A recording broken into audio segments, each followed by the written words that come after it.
नवीं कक्षा के सभी विद्यार्थियों का हिंदी की कक्षा में स्वागत है। प्यारे बच्चों, ऑनलाइन जो कक्षाएं हमारी चल रही हैं उसमें हमने हिंदी व्याकरण के करीबन सभी टॉपिक्स के ऊपर चर्चा कर ली है। अब हम हमारी पाठ्य पुस्तक का अध्ययन करेंगे।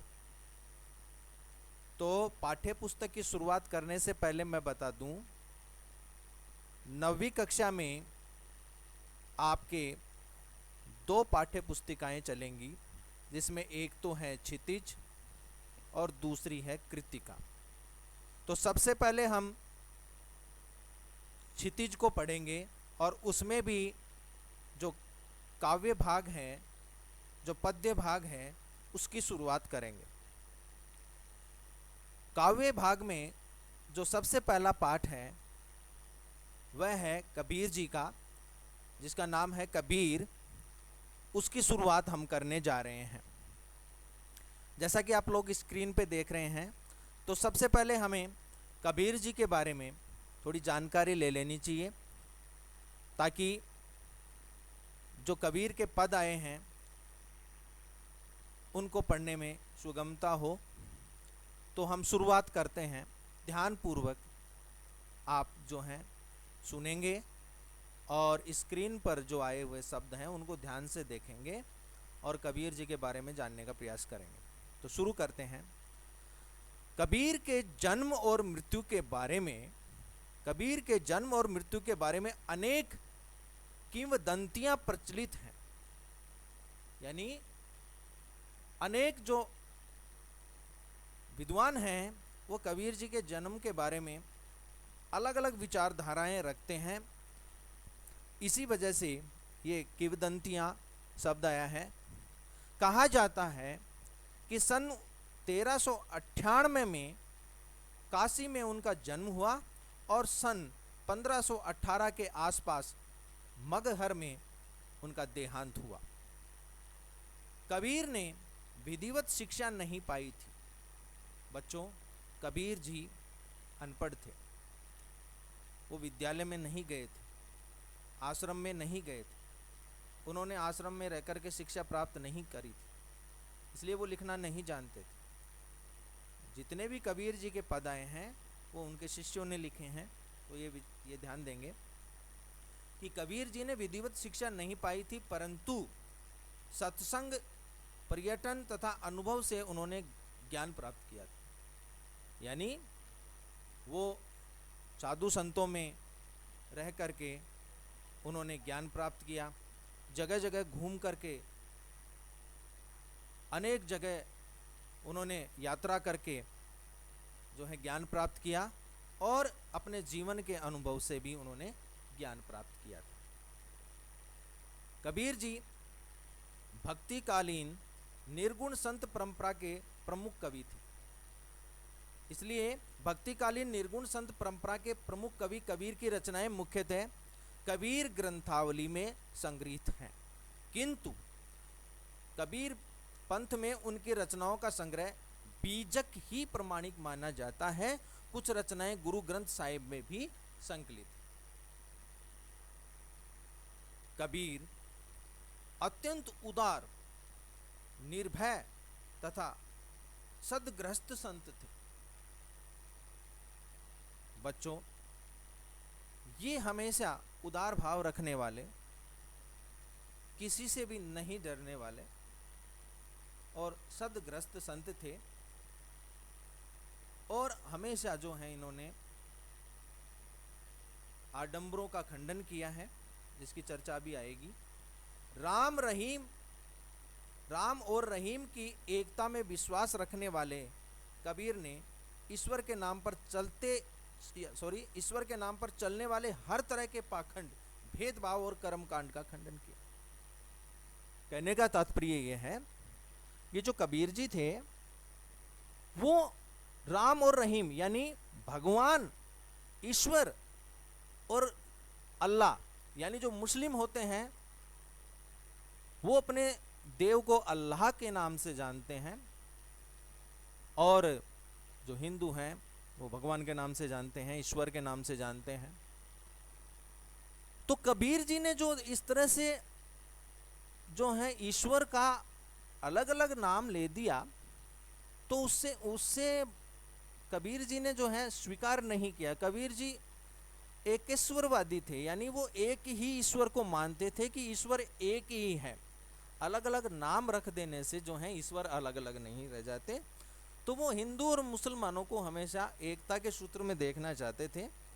और जो लोग राम और रहीम के नाम पर पाखंड रचते थे, अनेक प्रकार के भेदभाव जो उनके बीच में थे, और कर्मकांड, ईश्वर की स्तुति करने के लिए, ईश्वर को प्रसन्न करने के लिए अनेक प्रकार के कर्मकांड किए जाते हैं, पूजा उपासना यज्ञ वगैरह किए जाते हैं। कबीर जी इनका खंडन करते थे, वो उनको नहीं मानते थे। खंडन करने का मतलब है वो उनको स्वीकार नहीं करते थे कि ये जो है सिर्फ दिखावा है, कर्मकांड करने से और इतना पैसा खर्च करके सत्संग करवाते हैं, आराधना करते हैं, तो ये गलत है। ईश्वर ऐसे प्रसन्न नहीं होता, ईश्वर तो मानव सेवा से प्रसन्न होता है, वो ऐसा मानते थे। इसलिए इन्होंने जो है इन कर्म कांडों का खंडन किया।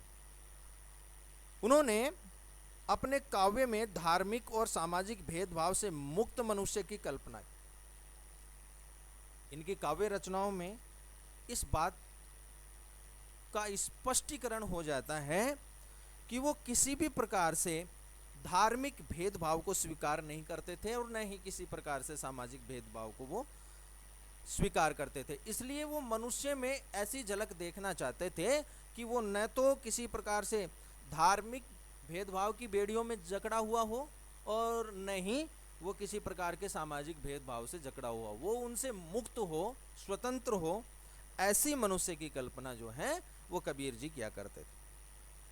ईश्वर प्रेम, ज्ञान तथा वैराग्य, गुरु भक्ति, सत्संग और साधु महिमा के साथ आत्मबोध और जगत बोध की अभिव्यक्ति उनके काव्य में हुई है। कबीर की भाषा की सहजता ही उनकी काव्यात्मकता की शक्ति है। जन भाषा के निकट होने के कारण उनकी काव्य भाषा में दार्शनिक चिंतन को सरल ढंग से व्यक्त करने की ताकत। देखिए बच्चों, कबीर जी ईश्वर से प्रेम करते थे, ज्ञान पर विश्वास करते थे, वैराग्य जीवन जीते थे और गुरु भक्ति उनकी प्रमुख थी। गुरु से अनन्य प्रेम करते थे और गुरु भक्ति जो है उनके जो है काव्य में हमें मिलती है। कई बार हमने पढ़ा भी है कि गुरु गोविंद दोहु खड़े काके लागू पाए, बलिहारी गुरु आपने गोविंद दियो बताए।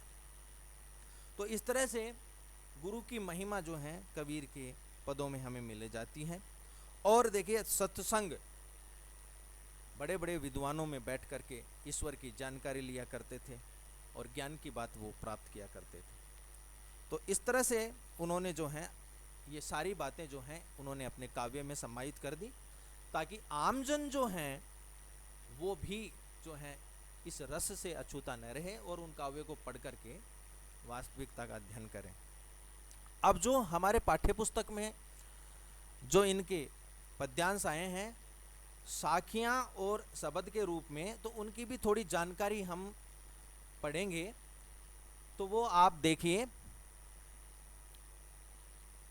कि यहाँ जो संकलित साखियों में प्रेम का महत्व है, संत के लक्षण, ज्ञान की महिमा, बाह्य आडंबरों का विरोध आदि भावों का उल्लेख हुआ है। पहले जो शब्द हैं यानी जो पहला पद है उसमें बाह्य आडंबरों का विरोध एवं अपने भीतर ही ईश्वर की व्याप्ति का संकेत है। तो दूसरे शब्द में ज्ञान की आंधी के रूपक के सहारे ज्ञान के महत्व का वर्णन है। कबीर कहते हैं कि ज्ञान की सहायता से मनुष्य अपने दुर्बलताओं से मुक्त होता है। तो बच्चों ये तो था कबीर जी की जानकारी, और जो हमारी पाठ्य पुस्तक में जो कबीर जी के संकलित साखियाँ और शब्द आए हैं उनके बारे में थोड़ी जानकारी है। तो अब हम शुरुआत करने जा रहे हैं पदों की, क्योंकि सबसे पहले जो साखी है उसको ध्यान से देखना। मान सरोवर सुबर जल, हंसा केली कराही, मुक्ता फल मुक्ता चुगे, अब उड़ी अनंत न जाई। तो बच्चों, कबीर जी जो है इस साखी के माध्यम से क्या कहना चाहते हैं, देखिए कि मान सरोवर सुबर जल, हंसा केली कराही। मान सरोवर जो है जल से पूरा भरा हुआ है और उसमें जो हंस हैं वो क्रीड़ा कर रहे हैं। केली कराई का मतलब होता है क्रीड़ा करना, खेलना, आनंद लेना। और क्या करते हैं आनंद लेते हुए?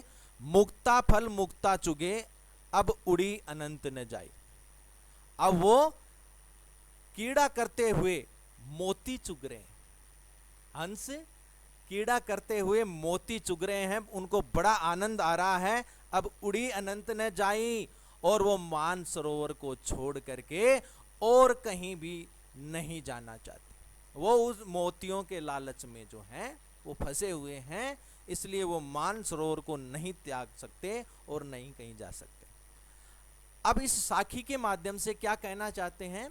वो ये कहना चाहते हैं कि जिस प्रकार से हंस जो है मोतियों के लालच में मानसरोवर में फंसा हुआ है, उसी तरह से जो मनुष्य है इस सांसारिक मोह माया में ऐसा फंस गया है कि वो बाहर ही नहीं निकल सकता और वो कोई अनंतर नहीं जा सकता, जा ही नहीं सकता, उसकी इच्छा ही नहीं होती है, क्योंकि वो मोह माया में फंसा हुआ। तो इस साखी की मदद से या इस साखी की सहायता से कबीर जी ये बात स्पष्ट करना चाहते हैं कि मनुष्य मोह माया में फंसा हुआ है, वो इस मोह माया को नहीं त्याग सकता। ठीक है, अगला जो पद है उसको ध्यान से देखना, अगली जो साखी है उसको देखना। प्रेमी ढूंढत मैं फिर्यो, प्रेमी मिले न कोई, प्रेमी को प्रेमी मिले, सब विष अमृत होए। कबीर जी उक्त साखी की मदद से या क्या कहना चाहते हैं? वो कहना चाहते हैं कि प्रेमी रूपी ईश्वर को ढूंढना बहुत कठिन, प्रेमी रूपी ईश्वर को ढूंढना बहुत ही कठिन है, और ईश्वर हर जगह तलाशते हैं। कबीर जी कहते हैं कि लोग जो हैं ईश्वर को हर जगह तलाश करते हैं, परंतु सफलता हाथ नहीं लगती, सफलता हाथ नहीं लगती।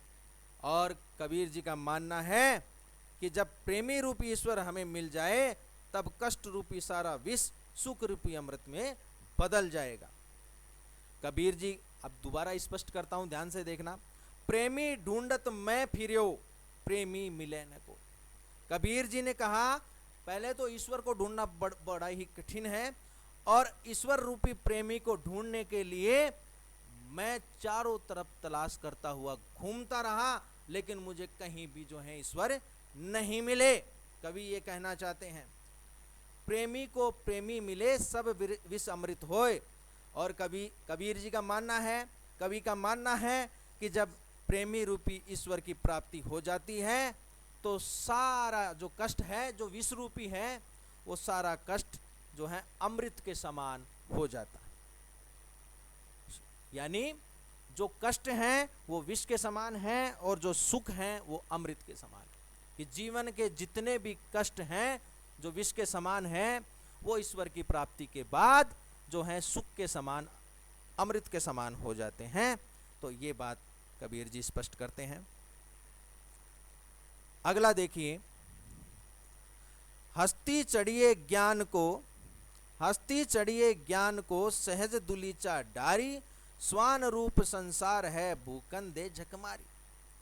कबीर जी इस पंक्ति के माध्यम से कहना चाहते हैं कि साधना रूपी एक आसन बिछाकर, साधना रूपी एक आसन बिछाकर मनुष्य को सदा अपने ज्ञान को हाथी के समान बड़ा समझना चाहिए और विशाल काय समझना चाहिए, या विशाल काय बनाने का प्रयत्न करना चाहिए। अर्थात ज्ञान अर्जन कर अपना ध्यान केंद्रित करना चाहिए। यानी जो विद्वान होते हैं वो अपनी साधना रूपी आसन को बिछा करके जो है एकाग्र होकर के अपने ज्ञान को हाथी के समान विशाल काय बनाना चाहिए और बनाने का प्रयत्न करते रहना चाहिए, और अर्थात अपने ज्ञान की तरफ अपना ध्यान केंद्रित करते रहना चाहिए। और क्या कहना चाहते दूसरी बात, स्वान रूप संसार है भूखंडे जकमार, यानी कबीर जी कहते हैं कि ये जो संसार है ये कुत्ते के समान, संसार की तुलना जो है कवि ने कुत्ते से, कि ये संसार कुत्ते के समान है, ये तुम अपने ज्ञान की तरफ ध्यान केंद्रित करोगे तो तुम्हारे ऊपर भौंकेंगे, तुम्हारी निंदा करेंगे, तुम्हारी बुराई करेंगे, इसलिए इनकी तरफ ध्यान नहीं देना चाहिए। और अगर इनकी तरफ ध्यान देंगे तो वो मूर्खता होती है, इनकी तरफ ध्यान नहीं देना चाहिए। क्यों? क्योंकि वो एक दिन भौंक करके अपने आप ही चुप हो जाएंगे, भौंक करके एक दिन अपने आप ही चुप हो जाएंगे। तो कबीर जी साकी के माध्यम से कहना चाहते हैं कि अपना ज्ञान अर्जित करते रहना चाहिए, अपने ज्ञान को जो है वो हाथी के समान विशाल काय समझना चाहिए, और पूरा ध्यान जो है ज्ञान की तरफ केंद्रित कर देना चाहिए। ये संसार जो है कुत्ते के समान है, वो आपकी निंदा करेगा लेकिन उसकी तरफ ध्यान नहीं देना चाहिए। अगर आप ध्यान देते हैं तो वो मूर्खता होती है, क्योंकि ये भौंक करके एक दिन अपने आप चुप हो जाएंगे। तो बच्चों, आज हम जो हैं ये 3 ही जो है पद पढ़ेंगे, और बाकी जो है हम अगली कक्षा में पढ़ेंगे, तो इनकी व्याख्याएं आप करते रहना। धन्यवाद।